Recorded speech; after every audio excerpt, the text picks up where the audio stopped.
ಅಡುಗೆಯವನು ರಾಮಣ್ಣ ಹಾಲಿನಲ್ಲಿ ವಿಷ ಬೆರೆಸಿ ಸಿಕ್ಕಿಬಿದ್ದಾಗ ರಾಯ್ ನಿವಾಸದ ಅಕ್ಷರ ಸಹ ನಡುಗಿ ಹೋಗಿತ್ತು. ವಿಕಾಸ್ ಮತ್ತು ದಿಯಾ ಅವನನ್ನು ಕಟ್ಟಿ ಹಾಕಿದ ಸುದ್ದಿ ಕೇಳಿ ಬಂದ ವಿಹಾನ್ ರಾಮಣ್ಣನ ಮೇಲೆ ಕೆಂಡ ಕಾರಿದನು. ನನ್ನ ಋತ್ವಿಯ ಪ್ರಾಣಕ್ಕೆ ಸಂಚು ಮಾಡಿದ ನಿನಗೆ ಸಾವು ಕೂಡ ಸುಲಭವಾಗಿ ಸಿಗಬಾರದು ಎಂದು ಅಬ್ಬರಿಸುತ್ತಾ ಅವನಿಗೆ ರಕ್ತ ಬರುವಂತೆ ಬಾರಿಸಿದನು. ರಾಮಣ್ಣ ಅಳುತ್ತಾ ಜೈಲಿನಲ್ಲಿದ್ದ ಗೌರವ್ ಮತ್ತು ಶೀಲಾಳ ಹೆಸರನ್ನು ಬಾಯಿಬಿಟ್ಟನು. ವಿಹಾನ್ ತಕ್ಷಣ ಹೈದರಾಬಾದ್ನಲ್ಲಿದ್ದ ಅಭಿಗೆ ಫೋನ್ ಮಾಡಿ ಅಲ್ಲಿನ ಜೈಲಿಗೆ ಟೈಟ್ ಸೆಕ್ಯೂರಿಟಿ ಅಲರ್ಟ್ ಮಾಡುವಂತೆ ತಿಳಿಸಿದನು. ರಾಯ್ ನಿವಾಸದ ಸುತ್ತ ಹಗಲು ರಾತ್ರಿ ಕಾವಲು ಕಾಯಲು ವಿಶೇಷ ಅಂಗರಕ್ಷಕರನ್ನು ನೇಮಿಸಲಾಯಿತು. ಋತ್ವಿ ಈಗ 6 ತಿಂಗಳ ಗರ್ಭಿಣಿ. ಅವಳನ್ನು ಕಣ್ಣಿನ ರೆಪ್ಪೆಯಂತೆ ದಿಯಾ ನೋಡಿಕೊಳ್ಳುತ್ತಿದ್ದಳು. ಋತ್ವಿ ಕುಡಿಯುವ ನೀರು, ತಿನ್ನುವ ಹಣ್ಣು ಎಲ್ಲವನ್ನು ದಿಯಾ ಮೊದಲು ತಾನು ಪರೀಕ್ಷಿಸಿ ಆಮೇಲೆ ತಂಗಿಗೆ ನೀಡುತ್ತಿದ್ದಳು. ಋತು, ನೀನು ನನ್ನ ಪ್ರಾಣದಂತಿರೋ ತಂಗಿ. ನಿನ್ನ ಮೇಲೆ ಬೀಳೋ ಪ್ರತಿ ನೋವು ಮೊದಲು ನನಗೆ ತಟ್ಟಬೇಕು ಎನ್ನುತ್ತಾ ಅವಳ ಪಕ್ಕದಲ್ಲೇ ಮಲಗುತ್ತಿದ್ದಳು. ವಿಹಾನ್ ಆಫೀಸ್ ಕೆಲಸ ಮುಗಿದ ತಕ್ಷಣ ಮನೆಗೆ ಬಂದು ಋತ್ವಿಯ ಜೊತೆ ಸಮಯ ಕಳೆಯುತ್ತಿದ್ದನು. ಋತ್ವಿಯ ಹೊಟ್ಟೆಯ ಮೇಲೆ ತಲೆ ಇಟ್ಟು ಮಗುವಿನ ಅಲುಗಾಟವನ್ನು ಆಲಿಸುತ್ತಾ, ಇವನು ಖಂಡಿತ ನನ್ನ ಹಾಗೆಯೇ ಜಗಳಗಂಟ ಆಗ್ತಾನೆ ಎಂದು ಋತ್ವಿಯ ಕೆನ್ನೆ ಸವರುತ್ತಾ ರೊಮ್ಯಾನ್ಸ್ ಮಾಡುತ್ತಿದ್ದನು. ಇತ್ತ ವಿಹಾನ್ ಕಂಪನಿಯಲ್ಲಿ ವಿಕಾಸ್ 6 ತಿಂಗಳ ತರಬೇತಿ ಮುಗಿದಿತ್ತು. ಅನನ್ಯ ಮತ್ತು ವಿಕಾಸ್ ನಡುವೆ ಯಾವಾಗಲೂ ಕಿತ್ತಾಟ ನಡೆಯುತ್ತಿದ್ದರೂ ಅದು ಪ್ರೇಮವಾಗಿ ಬದಲಾಗಿತ್ತು. ಅನನ್ಯಗೆ ವಿಕಾಸ್ನ ಮುಗ್ಧತೆ ಇಷ್ಟವಾದರೆ ವಿಕಾಸ್ಗೆ ಅನನ್ಯಳ ಗಾಂಭೀರ್ಯ ಮತ್ತು ಕೆಲಸದ ಮೇಲಿರುವ ನಿಷ್ಠೆ ಇಷ್ಟ ಆಯಿತು. ವಿಕಾಸ್ ತನ್ನದೇ ಆದ ಹೊಸ ಸ್ಟಾರ್ಟ್ಅಪ್ ಕಂಪನಿಯನ್ನು ವಿಹಾನ್ ಕಂಪನಿಯ ಆವರಣದಲ್ಲೇ ಆರಂಭಿಸಿದನು. ವಿಕಾಸ್ನ ಕಂಪನಿಯ ಉದ್ಘಾಟನಾ ಪೂಜೆ ನಡೆಯುತ್ತಿದ್ದಾಗ ಕರೆಯದಿದ್ದರೂ ಸುನಂದ ಮತ್ತು ವೇದಿಕಾ ಅಮೆರಿಕದಿಂದ ಬೆಂಗಳೂರಿಗೆ ಬಂದಿಳಿದರು. ಅವರ ಎಂಟ್ರಿ ಕಂಡು ರಾಜಶೇಖರ್ ಮತ್ತು ಶೈಲಜಾ ಅಮ್ಮ ಮುಖ ಗಂಟೆಕ್ಕಿತ್ತು. ವಿಕಾಸ್, ನಾನು ನಿಮಗೆ ಆಹ್ವಾನ ಕಳುಹಿಸಿರಲಿಲ್ಲ, ಯಾಕೆ ಬಂದ್ರಿ? ಅಪ್ಪ ಬ್ಯುಸಿ ಇರೋದಕ್ಕೆ ನೀವು ಬಂದ್ರೋ ಅಥವಾ ಅವರು ನಿಮ್ಮನ್ನ ಇಲ್ಲಿಗೆ ಕಳಿಸಿಕೊಟ್ರೋ ಎಂದು ಕಟುವಾಗಿ ಕೇಳಿದನು. ಸುನಂದ, ಮಗನ ಏಳಿಗೆ ನೋಡೋಕೆ ತಾಯಿ ಬರಬಾರ್ದಾ? ವಿಕಾಸ್, ನಿನಗೆ ಗೊತ್ತಿಲ್ಲ, ಅಮೆರಿಕದಲ್ಲಿ ನಾನು ನಿನ್ನನ್ನೇ ನೆನೆಯುತ್ತಾ ಎಷ್ಟು ಕಣ್ಣೀರು ಹಾಕಿದ್ದೀನಿ ಎಂದು ಸೆಂಟಿಮೆಂಟ್ ಡೈಲಾಗು ಹೊಡೆದಳು. ವೇದಿಕಾ ಮಾತ್ರ ಮೌನವಾಗಿದ್ದಳು. ಆದರೆ ಅವಳ ಕಣ್ಣುಗಳು ಋತ್ವಿಯ ಹೊಟ್ಟೆ ಮತ್ತು ಮನೆಯಲ್ಲಿದ್ದ ವೈಭವವನ್ನು ಕಂಡು ಹೊಟ್ಟೆ ಕಿಚ್ಚಿನಿಂದ ಉರಿಯುತ್ತಿತ್ತು. ಯಾರಿಗೂ ತಿಳಿಯದಂತೆ ಸುನಂದ ಮತ್ತು ವೇದಿಕಾ ಜೈಲಿನಲ್ಲಿದ್ದ ಗೌರವ್ಗೆ ಸಹಾಯ ಮಾಡಲು ಮುಂದಾದರು. ಗೌರವ್ ಅನಾರೋಗ್ಯದ ನೆಪದಲ್ಲಿ ಆಸ್ಪತ್ರೆಗೆ ಸೇರಿದಾಗ ಇವರು ತಮ್ಮ ಹಣದ ಪ್ರಭಾವ ಬಳಸಿ ಗೌರವ್ ಅಲ್ಲಿಂದ ತಪ್ಪಿಸಿಕೊಳ್ಳಲು ದಾರಿ ಮಾಡಿಕೊಟ್ಟರು. ಈ ವಿಷಯ ವಿಹಾನ್ಗೆ ತಿಳಿಯಲೇ ಇಲ್ಲ. ಒಂದು ಶುಭ ಮುಂಜಾನೆ ಋತ್ವಿಯ ಆರೋಗ್ಯಕ್ಕಾಗಿ ವಿಹಾನ್ ಅವಳನ್ನು ಕರೆದುಕೊಂಡು ಸಮೀಪದ ದೇವಾಲಯಕ್ಕೆ ಹೊರಟನು. ಅರ್ಚಕರು ಪೂಜೆ ಮುಗಿಸಿ ಪ್ರಸಾದ ನೀಡುತ್ತಿರುವಾಗ ಭಕ್ತನ ವೇಷದಲ್ಲಿ ಬಂದ ಗೌರವ್ ಅಚಾನಕ್ಕಾಗಿ ಗನ್ ತೆಗೆದು ಋತ್ವಿಯ ಮೇಲೆ ಗುರಿಯಿಟ್ಟನು. ಗೌರವ್, ವಿಹಾನ್, ನಿನ್ನ ಸಂಭ್ರಮಕ್ಕೆ ಇವತ್ತೇ ಕೊನೆ ಎಂದು ಟ್ರಿಗ್ಗರ್ ಒತ್ತಿದನು. ವಿಹಾನ್ನ ಸಾಹಸ ಬುಲೆಟ್ ಋತ್ವಿಗೆ ತಗುಲುವ ಮೊದಲೇ ವಿಹಾನ್ ಅವಳನ್ನು ಅಡ್ಡ ಬಂದು ತನ್ನ ಮೈ ಮೇಲೆ ಎಳೆದುಕೊಂಡನು. ಗುಂಡು ವಿಹಾನ್ನ ತೋಳು ಮತ್ತು ಬೆನ್ನಿನ ಭಾಗಕ್ಕೆ ಸವರಿ ಹೋಯಿತು. ವಿಹಾನ್ ರಕ್ತದ ಮಡುವಿನಲ್ಲಿ ಕೆಳಗೆ ಬಿದ್ದನು. ಇದನ್ನು ಕಂಡು ಆಘಾತಗೊಂಡ ಋತ್ವಿ ವಿಹಾನ್ ಎಂದು ಕಿರುಚುತ್ತಾ ಅಲ್ಲೇ ಪ್ರಜ್ಞೆ ತಪ್ಪಿ ಬಿದ್ದಳು. ಅಲ್ಲಿ ಜನ ಸೇರಿದ ಕಾರಣ ಗೌರವ್ ಅಲ್ಲಿಂದ ಎಸ್ಕೇಪ್ ಆದನು. ದೇವಾಲಯದ ಅರ್ಚಕರಿಗೆ ವಿಹಾನ್ ಮನೆಯವರು ಪರಿಚಯ ಇದ್ದ ಕಾರಣ ತಕ್ಷಣ ರಾಜಶೇಖರ್ ಅವರಿಗೆ ವಿಷಯ ತಿಳಿಸಿದರು. ಆರವನ ಆಸ್ಪತ್ರೆಗೆ ಇಬ್ಬರನ್ನು ದಾಖಲಾಯಿಸಲಾಯಿತು. ರಾಜಶೇಖರ್ ಅವರೇ ಸ್ವತಃ ಮುಂದೆ ನಿಂತು ತನ್ನ ಮಗ ವಿಹಾನ್ಗೆ ಆಪರೇಷನ್ ಮಾಡಿದರು. ಆಪರೇಷನ್ ಥಿಯೇಟರ್ ಹೊರಗೆ ಶೈಲಜಾ, ವಿಕಾಸ್, ದಿಯಾ ಮತ್ತು ಅನನ್ಯ ಅಳುತ್ತಾ ನಿಂತಿದ್ದರು. ಋತ್ವಿಯ ಪ್ರಜ್ಞೆ ಇನ್ನೂ ಬಂದಿರಲಿಲ್ಲ. ಗರ್ಭಿಣಿಯಾಗಿರುವುದರಿಂದ ಅವಳ ಸ್ಥಿತಿ ತೀರಾ ಸೂಕ್ಷ್ಮವಾಗಿತ್ತು.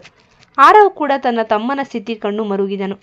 ಕೆಲಸದ ಮೇಲೆ ಬೇರೆ ಊರಿಗೆ ಹೋಗಿದ್ದ ಅನಿಕೇತ್, ಸುಪ್ರದಾ ಕೂಡ ಅಣ್ಣನ ವಿಷಯ ತಿಳಿದು ಹಾಸ್ಪಿಟಲ್ಗೆ ಓಡಿ ಬಂದರು. ಸುಪ್ರದಾಗೆ ತನ್ನ ಪ್ರೀತಿಯ ಅಣ್ಣನ ಸ್ಥಿತಿ ನೆನೆದು ದುಃಖ ತಡೆಯಲಾಗಲಿಲ್ಲ. ಸುಮಾರು 3 ಗಂಟೆಗಳ ನಂತರ ಋತ್ವಿ ಮೆಲ್ಲನೆ ಕಣ್ಣು ಬಿಟ್ಟು ಅವಳಿಗೆ ದೇವಾಲಯದಲ್ಲಿ ನಡೆದ ಆ ಭೀಕರ ದೃಶ್ಯ ಕಣ್ಣೆದುರು ಬಂತು.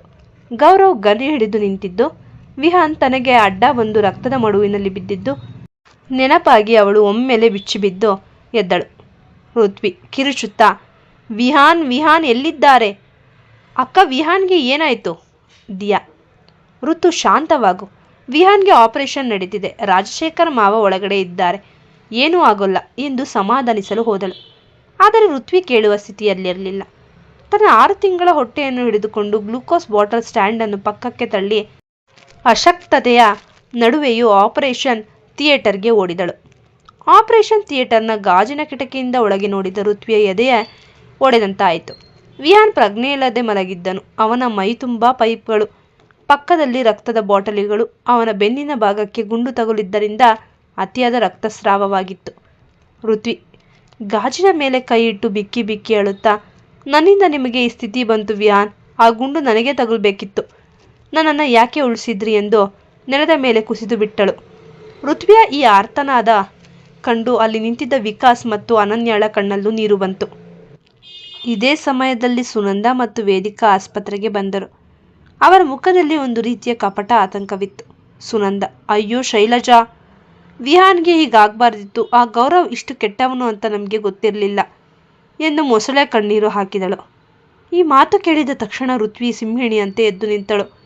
ಅವಳ ಕಣ್ಣುಗಳಲ್ಲಿ ಮೊದಲ ಬಾರಿಗೆ ದ್ವೇಷದ ಜ್ವಾಲೆ ಕಂಡಿತ್ತು. ಅವಳು ನೇರವಾಗಿ ವೇದಿಕಾಳ ಹತ್ತಿರ ಹೋಗಿ ಅವಳ ಕುತ್ತಿಗೆ ಪಟ್ಟಿ ಹಿಡಿದಳು. ಋತ್ವಿ ವೇದಿಕಾಳನ್ನು ಗೋಡೆಗೆ ಅದು ಮುತ್ತ, ಸಾಕು ಮಾಡಿ ನಿಮ್ಮ ನಾಟಕ. ಗೌರವ್ ಜೈಲಿನಿಂದ ತಪ್ಪಿಸಿಕೊಳ್ಳೋಕೆ ನೀವೇ ಅಲ್ವಾ ಸಹಾಯ ಮಾಡಿದ್ದು? ಅಮೆರಿಕದಿಂದ ಬಂದಿರೋದು ನನ್ನ ಗಂಡನನ್ನು ಕೊಲ್ಲೋಕ? ಒಂದು ವೇಳೆ ವಿಹಾನ್ಗೆ ಏನಾದರೂ ಆದರೆ ಈ ಋತ್ವಿ ಸಾಕ್ಷಾತ್ ಕಾಳಿಯಂತೆ ನಿನ್ನನ್ನು ಇಲ್ಲೇ ಬಲಿ ಕೊಡ್ತಾಳೆ, ನೆನಪಿರಲಿ. ವೇದಿಕಾ ಋತ್ವಿಯ ಈ ಹೊಸ ರೂಪ ಕಂಡು ನಡುಗಿ ಹೋದಳು. ಮೊದಲಿನ ಮುಗ್ಧ ಋತ್ವಿ ಈಗ ಇರಲಿಲ್ಲ. ತನ್ನ ಪತಿಯ ಪ್ರಾಣಕ್ಕೆ ಅಪಾಯ ಬಂದಾಗ ಅವಳು ರಕ್ಷಕಿಯಾಗಿದ್ದಳು. ಅಷ್ಟರಲ್ಲಿ ಆಪರೇಷನ್ ಥಿಯೇಟರ್ ಬಾಗಿಲು ತೆರೆಯಿತು. ರಾಜಶೇಖರ್ ಅವರು ಸುಸ್ತಾಗಿ ಹೊರಗೆ ಬಂದರು. ಎಲ್ಲರೂ ಅವರ ಕಡೆಗೆ ಓಡಿದರು. ರಾಜಶೇಖರ್ ಋತ್ವಿಯ ತಲೆ ಸವರಿ, ಋತು ಧೈರ್ಯವಾಗಿರು ಮಗಳೇ, ಗುಂಡನ್ನು ಹೊರಗೆ ತೆಗೆದಿದ್ದೀವಿ. ವಿಹಾನ್ ಅಪಾಯದಿಂದ ಪಾರಾಗಿದ್ದಾನೆ. ಆದರೆ ಅವನು ಪ್ರಜ್ಞೆ ಬರಲು ಇನ್ನೂ 24 ಗಂಟೆ ಬೇಕು. ಅಲ್ಲಿಯವರೆಗೆ ನಾವು ದೇವರಲ್ಲಿ ಪ್ರಾರ್ಥಿಸಬೇಕು. ಈ ಮಾತು ಕೇಳಿದ ಋತ್ವಿ ಸ್ವಲ್ಪ ಸಮಾಧಾನವಾದರೂ ವಿಹಾನ್ ಪಕ್ಕದಲ್ಲೇ ಇರಬೇಕೆಂದು ಹಠ ಹಿಡಿದಳು. ಪೊಲೀಸರು ಬಂದು ಗೌರವ್ನ ಬಗ್ಗೆ ವಿಚಾರಿಸಿದಾಗ ಋತ್ವಿ ತಾನೇ ಸಾಕ್ಷಿ ನೀಡಿ ಗೌರವ್ ಮತ್ತು ಅವನಿಗೆ ಸಹಾಯ ಮಾಡಿದವರನ್ನು ಸುನಂದ, ವೇದಿಕಾ ಬಿಡಬಾರ್ದೆಂದು ಆಗ್ರಹಿಸಿದಳು. ತನ್ನ ತಾಯಿ ಮತ್ತು ತಂಗಿಯ ಕೈವಾಡ ಇದರಲ್ಲಿ ಇರಬಹುದು ಎಂದು ವಿಕಾಸ್ಗೆ ಮೊದಲೇ ಸಂಶಯವಿತ್ತು. ಅವನು ರಾಜಶೇಖರ್ ಅವರಿಗೆ ಹೇಳಿದನು, ಮಾವ, ಇವರನ್ನು ಈ ಆಸ್ಪತ್ರೆಯಲ್ಲಿ ಇರಲು ಬಿಡಬೇಡಿ. ಇವರು ಮನೆಯ ಒಳಗಿರೋ ವಿಷದ ಹಾವುಗಳು. ಪೊಲೀಸರು ಇವರ ಮೊಬೈಲ್ ಚೆಕ್ ಮಾಡಿದರೆ ಸತ್ಯ ಗೊತ್ತಾಗುತ್ತೆ ಎಂದು ಸುನಂದ ಮತ್ತು ವೇದಿಕಾಳನ್ನು ಅಲ್ಲಿಂದ ಹೊರಹಾಕಿದನು. ವಿಹಾನ್ ನಿಧಾನವಾಗಿ ಕಣ್ಣು ಬಿಟ್ಟಾಗ ಕಂಡಿದ್ದು ಆಸ್ಪತ್ರೆಯ ಬಿಳಿ ಸೀಲಿಂಗ್ ಮತ್ತು ಕಿಟಕಿಯ ಗಾಜಿನಿಂದ ಇಣುಕುತ್ತಿದ್ದ ಮುಂಜಾನೆಯ ಮುಸುಕು ಬೆಳಕು. ಮೈ ಮೇಲೆ ಅತಿಯಾದ ಭಾರ, ಬೆನ್ನಿನ ಭಾಗದಲ್ಲಿ ಚುಚ್ಚುವಂತಹ ನೋವು. ಆದರೆ ಆ ಎಲ್ಲ ನೋವಿಗಿಂತ ಹೆಚ್ಚಾಗಿ ಅವನಿಗೆ ಕಾಡಿದ್ದು ಋತ್ವಿಯ ನೆನಪು. ಮೆಲ್ಲನೆ ಪಕ್ಕಕ್ಕೆ ತಿರುಗಿದಾಗ ಅವನ ಕೈಯನ್ನು ತನ್ನ 2 ಕೈಗಳಿಂದ ಭದ್ರವಾಗಿ ಹಿಡಿದು ಮಲಗಿದ್ದ ಜಾಗದಲ್ಲೇ ಕುಳಿತು ನಿದ್ರೆಗೆ ಜಾರಿದ್ದ ಋತ್ವಿ ಕಂಡಳು. ಅವಳ ಮುಖ ಬಾಡಿ ಹೋಗಿತ್ತು.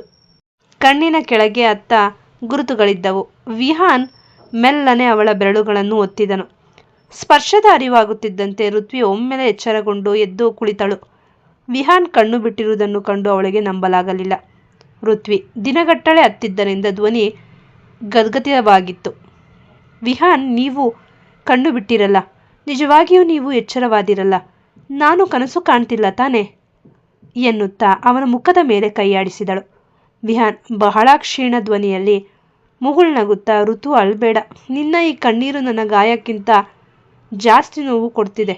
ನಾನು ಎಲ್ಲೂ ಹೋಗಲ್ಲ. ನಿನ್ನನ್ನು ಬಿಟ್ಟು ಹೋಗೋಕೆ ನನಗೆ ಸಾಧ್ಯನಾ? ಋತ್ವಿ ಅವನ ಎದೆಯ ಮೇಲೆ ಮೆಲ್ಲನೆ ತಲೆ ಇಟ್ಟು ಅಳತೊಡಗಿದಳು. ಋತ್ವಿ, ನನ್ನಿಂದ ನಿಮಗೆ ಇಷ್ಟೊಂದು ಕಷ್ಟ ಬಂತು ವಿಹಾನ್.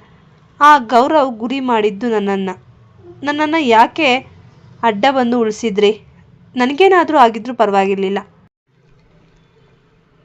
ನಿಮಗೆ ಏನಾದರೂ ಆಗಿದ್ದಿದ್ರೆ ನಾನು ಮತ್ತು ನಮ್ಮ ಮಗು ಹೇಗೆ ಬದುಕಬೇಕಿತ್ತು? ವಿಹಾನ್ ಅವಳ ಕೂದಲನ್ನು ನೆವರಿಸುತ್ತಾ, ಹುಚ್ಚಿ, ನೀನೇ ನನ್ನ ಪ್ರಾಣ. ಆ ಗುಂಡು ನನ್ನ ಮೈಗೆ ತಗುಲಿದಾಗ ನನಗೆ ನೋವಾಗಲಿಲ್ಲ. ಬದಲಾಗಿ ಅದು ನಿನಗೆ ತಗುಲಿಲ್ಲವಲ್ಲ ಅನ್ನೋ ನೆಮ್ಮದಿ ಇತ್ತು. ನನ್ನ ಹೆಂಡತಿ ಮತ್ತು ಮಗುವನ್ನು ರಕ್ಷಿಸೋದು ಈ ವಿಹಾನ್ ಧರ್ಮ. ಇನ್ನು ಮುಂದೆ ಇಂತಹ ಮಾತು ಆಡಬೇಡ ಎಂದನು.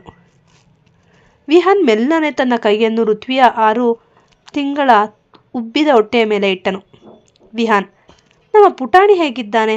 ಅಪ್ಪನಿಗೆ ಗುಂಡು ತಗುಲಿದಾಗ ಅವನೇನು ಗಾಬರಿಯಾಗಲಿಲ್ಲ ತಾನೆ? ಋತ್ವಿ ಕಣ್ಣೀರು ಒರೆಸಿಕೊಳ್ಳುತ್ತಾ ನಗುತ್ತಾ, ಅವನು ನಿಮ್ಮ ಹಾಗೆಯೇ ಹಠಮಾರಿ. ನೀವು ಕಣ್ಣು ಬಿಡೋವರೆಗೂ ಅವನು ಒಂದು ಸಾರಿನೂ ಅಲುಗಾಡಿರಲಿಲ್ಲ. ಈಗ ನೋಡಿ, ನೀವು ಮಾತಾಡೋದು ಕೇಳಿ ಮೆಲ್ಲನೆ ಒದೆಯುತ್ತಿದ್ದಾನೆ ಎಂದು ಅವನ ಕೈಯನ್ನು ಸರಿಯಾದ ಜಾಗದಲ್ಲಿ ಇಟ್ಟಳು. ವಿಹಾನ್ ಆ ಕ್ಷಣ ವಿಹಾನ್ನ ಕಣ್ಣಲ್ಲಿ ನೀರು ಬಂತು. ನೋಡು ಋತು, ನಾವು ಇಷ್ಟೊಂದು ಕಷ್ಟಗಳನ್ನು ದಾಟಿ ಬಂದಿದ್ದೀವಿ ಅಂದರೆ ದೇವರು ನಮ್ಮನ್ನು ಒಂದಾಗಿ ಇಡಬೇಕು ಅಂತಲೇ ನಿರ್ಧರಿಸಿದ್ದಾನೆ. ಇನ್ನು ಮುಂದೆ ಯಾವ ಗೌರವ್, ಯಾವ ವೇದಿಕಾ ಕೂಡ ನಮ್ಮ ಹತ್ರ ಸುಳಿಯೋಕೆ ಸಾಧ್ಯವಿಲ್ಲ. ಮಾತಿನ ನಡುವೆ ಋತ್ವಿಯ ಮುಖ ಗಂಭೀರವಾಯಿತು. ಋತ್ವಿ, ವಿಹಾನ್, ಇಷ್ಟು ದಿನ ನಾನು ಮುಗ್ಧೆಯಾಗಿದ್ದೆ. ನನ್ನ ಮೇಲೆ ನಡೆದ ದಾಳಿಗಳನ್ನು ಸಹಿಸಿಕೊಂಡೆ. ಆದರೆ ಈಗ ಅವರು ನನ್ನ ಗಂಡನನ್ನು ಕೊಲ್ಲೋಕೆ ನೋಡಿದ್ದಾರೆ. ಇನ್ಮೇಲೆ ನಾನು ಸುಮ್ಮನಿರಲ್ಲ. ಯಾರು ಈ ಸಂಚಿನಲ್ಲಿ ಸೇರಿದ್ದಾರೋ ಅವರಿಗೆ ಸರಿಯಾದ ಶಿಕ್ಷೆ ಆಗೋವರೆಗೂ ನಾನು ಬಿಡಲ್ಲ ಎಂದು ತನ್ನ ರೌದ್ರವತಾರದ ಬಗ್ಗೆ ವಿಹಾನ್ಗೆ ಸೂಚನೆ ನೀಡಿದಳು. ಅಷ್ಟರಲ್ಲಿ ರಾಜಶೇಖರ್ ಮತ್ತು ಶೈಲಜಾ ಅಮ್ಮ ವಾರ್ಡನ್ ಒಳಗೆ ಬಂದರು. ಮಗ ಮತ್ತು ಸೊಸೆ ಪರಸ್ಪರ ಮಾತನಾಡುತ್ತಿರುವುದನ್ನು ಕಂಡು ಅವರ ಮನಸ್ಸು ಹಗುರವಾಯಿತು. ರಾಜಶೇಖರ್, ವಿಹಾನ್, ಇವತ್ತು ನನ್ನ ಡಾಕ್ಟರ್ ವೃತ್ತಿಗೆ ಸಾರ್ಥಕವಾಯಿತು. ನನ್ನ ಮಗನನ್ನು ನಾನೇ ಕಾಪಾಡಿಕೊಂಡೆ ಅನ್ನೋ ಹೆಮ್ಮೆ ನನಗಿದೆ. ಆದರೆ ಇದಕ್ಕೆಲ್ಲ ಕಾರಣವಾದವರನ್ನು ನಾವು ಬಿಡಬಾರ್ದು ಎಂದು ಗಂಭೀರವಾಗಿ ಹೇಳಿದರು. ವಿಹಾನ್ಗೆ ಗುಂಡು ತಗುಲಿದ ದಿನವೇ ವಿಕಾಸ್ಗೆ ತನ್ನ ತಾಯಿ ಮತ್ತು ತಂಗಿಯ ಮೇಲೆ ಅನುಮಾನವಿತ್ತು. ಅವನು ತನ್ನ ಕಂಪನಿಯ ಅತ್ಯಾಧುನಿಕ ಸಾಫ್ಟ್ವೇರ್ ಬಳಸಿ ಸುನಂದ ಮತ್ತು ವೇದಿಕಾ ಕಳೆದ 48 ಗಂಟೆಗಳಲ್ಲಿ ಯಾರಿಗೆ ಕರೆ ಮಾಡಿದ್ದಾರೆ ಮತ್ತು ಅವರ ಲೊಕೇಶನ್ ಎಲ್ಲಿದೆ ಎಂದು ಪತ್ತೆ ಹಚ್ಚಿದನು. ಅವರು ಜೈಲಿನಿಂದ ಓಡಿ ಹೋಗಿದ್ದ ಗೌರವ್ನೊಂದಿಗೆ ನಿರಂತರ ಸಂಪರ್ಕದಲ್ಲಿದ್ದು ಅವನಿಗೆ ಅಮೆರಿಕದಿಂದ ಹಣ ವರ್ಗಾವಣೆ ಮಾಡಿದ್ದು ಎಲ್ಲ ಡಿಜಿಟಲ್ ಪುರಾವೆಗಳನ್ನು ಕಲೆ ಹಾಕಿದನು. ಆಸ್ಪತ್ರೆಯಿಂದ ಮನೆಗೆ ಬಂದಿದ್ದ ಸುನಂದ ಮತ್ತು ವೇದಿಕಾ ರಾಜಶೇಖರ್ ಅವರ ಮುಂದೆ ಅಳುತ್ತಾ ನಾಟಕ ಮಾಡುತ್ತಿದ್ದರು. ಅಣ್ಣ, ನಮಗೆ ಗೌರವ್ ಅಷ್ಟು ಕೆಟ್ಟವನು ಅಂತ ಗೊತ್ತಿರಲಿಲ್ಲ. ನಮಗೆ ಮೋಸ ಮಾಡಿ ಅವನು ಹಣ ಪಡೆದುಕೊಂಡಿದ್ದಾನೆ ಎಂದು ಸುನಂದ ಸೆಂಟಿಮೆಂಟ್ ಡೈಲಾಗ್ ಹೊಡೆಯುತ್ತಿದ್ದಳು. ವೇದಿಕಾ ಕೂಡ ಋತ್ವಿಯ ಮುಂದೆ ಹೋಗಿ, ಋತು, ನಿನ್ನ ಗಂಡನಿಗೆ ಹೀಗಾಗಿ ಬರ್ದಿತ್ತು ಎಂದು ಸುಳ್ಳು ಕಳವಳಿ ತೋರುತ್ತಿದ್ದಳು. ವಿಹಾನ್ ಚೇತರಿಸಿಕೊಂಡು ವೀಲ್ ಚೇರ್ನಲ್ಲಿ ಕುಳಿತು ಮನೆಗೆ ಬಂದಾಗ ಇಡೀ ಕುಟುಂಬ ಅಲ್ಲಿ ನೆರೆದಿತ್ತು. ಸುನಂದ ಆರತಿ ಎತ್ತಲು ಬಂದಾಗ ವಿಹಾನ್ ಅವಳ ಕೈಯನ್ನು ತಡೆದನು. ವಿಹಾನ್ ತೀವ್ರ ಕೋಪದಿಂದ, ಅತ್ತೆ, ಸಾಕು ಮಾಡಿ ಈ ನಾಟಕ. ನಿಮ್ಮ ಈ ಕೈಗಳು ನನ್ನನ್ನು ಸ್ವಾಗತಿಸೋದಕ್ಕಲ್ಲ, ಬದಲಾಗಿ ಬೇಡಿ ಹಾಕಿಸಿಕೊಳ್ಳೋದಕ್ಕೆ ಲಾಯಕ್ಕು. ಇಡೀ ಮನೆ ಸ್ತಬ್ಧವಾಯಿತು. ವಿಕಾಸ್ ಪೊಲೀಸ್ ಇನ್ಸ್ಪೆಕ್ಟರ್ ಜೊತೆಗೆ ಒಳಗೆ ಬಂದನು. ವಿಕಾಸ್ ತನ್ನ ಲ್ಯಾಪ್ಟಾಪ್ ತೆರೆದು ದೊಡ್ಡ ಪರದೆಯ ಮೇಲೆ ಸುನಂದ ಮತ್ತು ವೇದಿಕಾ ಗೌರವ್ ಜೊತೆ ಮಾತನಾಡಿದ ವಿಡಿಯೋ ಕಾಲ್ ರೆಕಾರ್ಡಿಂಗ್ ಮತ್ತು ಹಣ ವರ್ಗಾವಣೆಯ ಬ್ಯಾಂಕ್ ಸ್ಟೇಟ್ಮೆಂಟ್ ಪ್ರದರ್ಶಿಸಿದನು. ವಿಕಾಸ್, ಅಮ್ಮ, ನೀನು ನನ್ನ ತಾಯಿ ಅಂತ ಹೇಳ್ಕೊಳ್ಳೋಕೆ ನನಗೆ ಅಸಹ್ಯ ಆಗ್ತಿದೆ. ವಿಹಾನ್ ಅಣ್ಣನನ್ನು ಕೊಲ್ಲೋಕೆ ಆ ಗೌರವ್ಗೆ ಹಣ ಕೊಟ್ಟಿದ್ದು ನೀವೇ ಅಲ್ವಾ? ವೇದಿಕಾ, ನೀನು ಅಮೆರಿಕದಿಂದ ಬಂದಿರೋದು ನನ್ನ ಅತ್ತಿಗೆ ಸಂಸಾರ ಹಾಳು ಮಾಡೋಕ? ಈ ಪುರಾವೆಗಳನ್ನು ಕಂಡ ಸುನಂದ ಮತ್ತು ವೇದಿಕಾಳ ಮುಖ ಬೆಳ್ಳಗಾಯಿತು. ಅವರ ಹತ್ತಿರ ಮಾತನಾಡಲು ಯಾವುದೇ ಉತ್ತರವಿರಲಿಲ್ಲ. ಋತ್ವಿ ಮುಂದೆ ಬಂದು ವೇದಿಕಾಳ ಕೆನ್ನೆಗೆ ಬಲವಾಗಿ ಒಂದು ಏಟು ನೀಡಿದಳು. ವೇದಿಕಾ, ಇಷ್ಟು ದಿನ ನಾನು ನಿನ್ನನ್ನು ಅತ್ತೆ ಮಗಳು ಅಂತ ಗೌರವಿಸಿದೆ. ಆದರೆ ನನ್ನ ಗಂಡನ ರಕ್ತ ಹರಿಸಿದ ನಿನಗೆ ಈ ಮನೆಯಲ್ಲಿ ಜಾಗವಿಲ್ಲ. ಮನುಷ್ಯತ್ವ ಇಲ್ಲದ ನಿನ್ನಂಥವರು ಸಮಾಜಕ್ಕೆ ಅಪಾಯಕಾರಿ ಎಂದು ಗುಡುಗಿದಳು. ರಾಜಶೇಖರ್ ಅವರು ಕೂಡ ತನ್ನ ತಂಗಿಯ ಮುಖ ನೋಡದೆ, ಇನ್ಸ್ಪೆಕ್ಟರ್, ಇವರನ್ನು ಕರ್ಕೊಂಡು ಹೋಗಿ, ಇವರ ಪಾಪಕ್ಕೆ ಕಾನೂನು ಶಿಕ್ಷೆ ಕೊಡಲಿ ಎಂದು ಅಂತಿಮ ತೀರ್ಪು ನೀಡಿದರು. ಲೇಡಿ ಕಾನ್ಸ್ಟೇಬಲ್ಗಳು ಸುನಂದ ಮತ್ತು ವೇದಿಕಾಳ ಕೈಗೆ ಬೇಡಿ ಹಾಕಿದರು. ಸುನಂದ ವಿಕಾಸ್ ಕಾಲಿಗೆ ಬಿದ್ದು, ಮಗನೇ, ನನ್ನನ್ನು ಉಳಿಸ್ಕೋ ಎಂದು ಕಿರುಚಿದಳು. ಆದರೆ ವಿಕಾಸ್ ಮುಖ ತಿರುಗಿಸಿಕೊಂಡು ಮನೆಯಿಂದ ಅವರನ್ನು ಎಳೆದುಕೊಂಡು ಹೋಗುವಾಗ ಇಡೀ ರಾಯ್ ನಿವಾಸದಲ್ಲಿ ಒಂಥರ ನಿರಾಳತೆಯ ಭಾವ ಆವರಿಸಿತು. ಗೌರವ್ ತಲೆಮರೆಸಿಕೊಂಡ ಸುದ್ದಿ ತಿಳಿಯುತ್ತಿದ್ದಂತೆ ಹೈದರಾಬಾದ್ನಿಂದ ಅಭಿ ಬೆಂಗಳೂರಿಗೆ ಧಾವಿಸಿ ಬಂದನು. ರಾಯ್ ನಿವಾಸದಲ್ಲಿ ಈಗ ವಿಹಾನ್, ಅಭಿ ಮತ್ತು ವಿಕಾಸ್ ಈ ಮೂವರು ಸಭೆ ಸೇರಿದರು. ವಿಹಾನ್, ಗೌರವ್ ನನ್ನ ಹೆಂಡತಿಯ ಪ್ರಾಣಕ್ಕೆ ಗೆರವಾಗಿದ್ದಾನೆ. ಅವನು ಇನ್ನೂ ಜೀವಂತವಾಗಿರಬಾರ್ದು. ಅಭಿ, ನನ್ನ ಗೆಳತಿಯ ಕಣ್ಣಲ್ಲಿ ನೀರು ತರಿಸಿದ ಆ ಮೃಗಕ್ಕೆ ನಾನು ಯಮನಾಗುತ್ತೇನೆ. ವಿಹಾನ್. ವಿಕಾಸ್, ನನ್ನ ಟೆಕ್ನಾಲಜಿ ಅವನ ಲೊಕೇಶನ್ ಕೊಟ್ಟಿದೆ. ಇವತ್ತು ರಾತ್ರಿ ನಾವು ಅವನನ್ನು ಸುತ್ತುವರಿಬೇಕು. ವಿಕಾಸ್ ತನ್ನ ಡ್ರೋನ್ ಮತ್ತು GPS ಟ್ರ್ಯಾಕರ್ ಮೂಲಕ ಗೌರವ್ ನೆಲಮಂಗಲದ ಪಾಳು ಬಿದ್ದ ಗೋದಾಮಿಯಲ್ಲಿ ಅಡಗಿರುವುದನ್ನು ಖಚಿತಪಡಿಸಿದನು. ಮೂವರು ತಮ್ಮದೇ ಆದ ಪ್ಲಾನ್ ಮಾಡಿಕೊಂಡರು. ಅಭಿ ಮುಂಭಾಗದಿಂದ, ವಿಕಾಸ್ ಟೆಕ್ನಾಲಜಿ ಮೂಲಕ ಹಿಂಭಾಗದ ದಾರಿಯನ್ನು ಬ್ಲಾಕ್ ಮಾಡಲು ಮತ್ತು ವಿಹಾನ್ ನೇರವಾಗಿ ಗೌರವ್ನನ್ನು ಎದುರಿಸಲು ನಿರ್ಧರಿಸಿದನು. ರಾತ್ರಿ 2 ಗಂಟೆಯ ಸಮಯ. ಗೌರವ್ ತನ್ನ ಗ್ಯಾಂಗ್ ಜೊತೆ ಅಲ್ಲಿಂದ ಬೇರೆ ರಾಜ್ಯಕ್ಕೆ ಪಲಾಯನ ಮಾಡಲು ಸಿದ್ಧನಾಗುತ್ತಿದ್ದ. ಅಚಾನಕ್ಕಾಗಿ ಗೋದಾಮಿನ ದೀಪಗಳು ಆರಿಹೋದವು. ಅಭಿ ಮೊದಲ ದಾಳಿ ಮಾಡಿದನು. ಕರಾಟೆಯಲ್ಲಿ ನಿಷ್ಠನಾಗಿದ್ದ ಅಭಿ ಗೌರವ್ನ ಗುಂಡಾಗಳನ್ನು ಒಬ್ಬೊಬ್ಬರನ್ನಾಗಿ ನೆಲಕ್ಕೆ ಅಪ್ಪಳಿಸಿದನು. ಅವನ ಹೊಡೆತಕ್ಕೆ ಗುಂಡಾಗಳು ಎದ್ದು ನಿಲ್ಲಲು ಸಾಧ್ಯವಾಗಲಿಲ್ಲ. ವಿಕಾಸ್ ಗೋದಾಮಿನ ಎಲ್ಲ ಎಕ್ಸಿಟ್ ಪಾಯಿಂಟ್ಗಳನ್ನು ಡಿಜಿಟಲ್ ಆಗಿ ಲಾಕ್ ಮಾಡಿದನು ಮತ್ತು ಪೊಲೀಸರಿಗೆ ಲೈವ್ ಲೊಕೇಶನ್ ಕಳುಹಿಸಿದನು. ಗೌರವ್ ಕತ್ತಲೆಯಲ್ಲಿ ಗುಂಡು ಹಾರಿಸಲು ಹೋದಾಗ ವಿಹಾನ್ ಸಿಂಹದಂತೆ ಅವನ ಮೇಲೆ ಜಿಗಿದನು. ಗಾಯಗೊಂಡಿದ್ದರೂ ವಿಹಾನ್ ಶಕ್ತಿ ಕುಂದಿರಲಿಲ್ಲ. ವಿಹಾನ್, ನನ್ನ ಋತ್ವಿಯನ್ನು ಮುಟ್ಟೋಕೆ ಬಂದವನು ನೀನು ತಾನೆ ಎಂದು ಗೌರವ್ನ ಮುಖಕ್ಕೆ ಬಲವಾಗಿ ಗುದ್ದಿದನು. ಗೌರವ್ ರಕ್ತದ ಮೊಡವಿನಲ್ಲಿ ಬಿದ್ದರೂ ಮತ್ತೆ ಚಾಕು ತೆಗೆದು ವಿಹಾನತ್ತ ನುಗ್ಗಿದನು. ಅಷ್ಟರಲ್ಲಿ ಅಭಿ ಅವನ ಕೈಯನ್ನು ಮುರಿದು ಚಾಕುವನ್ನು ದೂರ ಎಸೆದನು. ವಿಕಾಸ್ ಬಂದು ಗೌರವ್ನ ಕಾಲುಗಳಿಗೆ ಲಾಠಿಯಿಂದ ಹೊಡೆದು ಅವನನ್ನು ಅಶಕ್ತನನ್ನಾಗಿ ಮಾಡಿದನು. ಗೌರವ್ನನ್ನ ಹಿಡಿದು ನೆಲಕ್ಕೆ ಅದುಮಿ ಹಿಡಿದಾಗ ವಿಹಾನ್ ಅವನ ಕಿವಿಯಲ್ಲಿ ಗುಡುಗಿದನು. ವಿಹಾನ್, ಗೌರವ್, ನೀನು ಎಷ್ಟು ಸಲ ಜೈಲಿಂದ ಓಡಿ ಹೋದರೂ ಸಾಕು. ಇವತ್ತು ನಾನು ನಿನ್ನ ಅಂತಹ ಜೈಲಿಗೆ ಕಳಿಸ್ತೀನಿ. ಅಂದರೆ ಅಲ್ಲಿ ಸೂರ್ಯನ ಬೆಳಕು ಕೂಡ ನಿನಗೆ ಸಿಗಲ್ಲ. ನಿನ್ನ ಜೀವನ ಪೂರ್ತಿ ಆ ಕತ್ತಲ ಕೋಣೆಯಲ್ಲಿ ಕೊಳಿಬೇಕು. ಪೊಲೀಸರ SCP ಬಂದಾಗ ಈ ಮೂವರು ಸೇರಿ ಎಲ್ಲ ಸಾಕ್ಷ್ಯಗಳನ್ನು ನೀಡಿದರು. ಗೌರವ್ನನ್ನು ಅತಿ ಕಟ್ಟುನಿಟ್ಟಿನ ಕಾಲಾಪಾನಿ ಮಾದರಿಯ ಸೆಲ್ಯುಲರ್ ಜೈಲಿಗೆ ಕಳುಹಿಸಲು ವ್ಯವಸ್ಥೆ ಮಾಡಲಾಯಿತು. ಯಾವುದೇ ರಾಜಕಾರಣಿ ಅಥವಾ ಹಣದ ಪ್ರಭಾವ ಅಲ್ಲಿ ನಡೆಯದಂತೆ ವಿಹಾನ್ ನೋಡಿಕೊಂಡನು. ಕಾರ್ಯಾಚರಣೆ ಮುಗಿಸಿ ಮನೆಗೆ ಮರಳುವಾಗ ವಿಹಾನ್, ಅಭಿ ಮತ್ತು ವಿಕಾಸ್ ಮೂವರು ಒಬ್ಬರಿಗೊಬ್ಬರು ಕೈ ಹಿಡಿದು ನಡೆದರು. ರಾಯ್ ನಿವಾಸದ ಮೇಲಿದ್ದ ಕರಾಳ ನೆರಳು ಈಗ ಸಂಪೂರ್ಣವಾಗಿ ಸರಿದಿತ್ತು. ಅಭಿ, ಈಗ ನನ್ನ ಗೆಳತಿ ಮತ್ತು ಮಗು ನೆಮ್ಮದಿಯಾಗಿ ಇರ್ಬೋದು. ವಿಕಾಸ್, ಇಂದಿನಿಂದ ಈ ಮನೆಯಲ್ಲಿ ಹೊಸ ಆರಂಭ ಶುರುವಾಗಲಿದೆ. ಈ ಕತೆ ನಿಮಗೆ ಇಷ್ಟವಾಗಿದ್ದಲ್ಲಿ ವಿಡಿಯೋವನ್ನು ವೀಕ್ಷಿಸಿದ ನಂತರ ನಮಗೆ ದಯಮಾಡಿ ಸಬ್ಸ್ಕ್ರೈಬ್ ಮಾಡಿ. ನೀವು ನಮಗೆ ಪ್ರೋತ್ಸಾಹಿಸಿ, ಶೇರ್ ಮಾಡಿ ಮತ್ತು ಕಮೆಂಟ್ ಮಾಡಿ. ನಿಮ್ಮ ಅಭಿಪ್ರಾಯಗಳನ್ನು ತಿಳಿಸಿ. ಧನ್ಯವಾದಗಳು.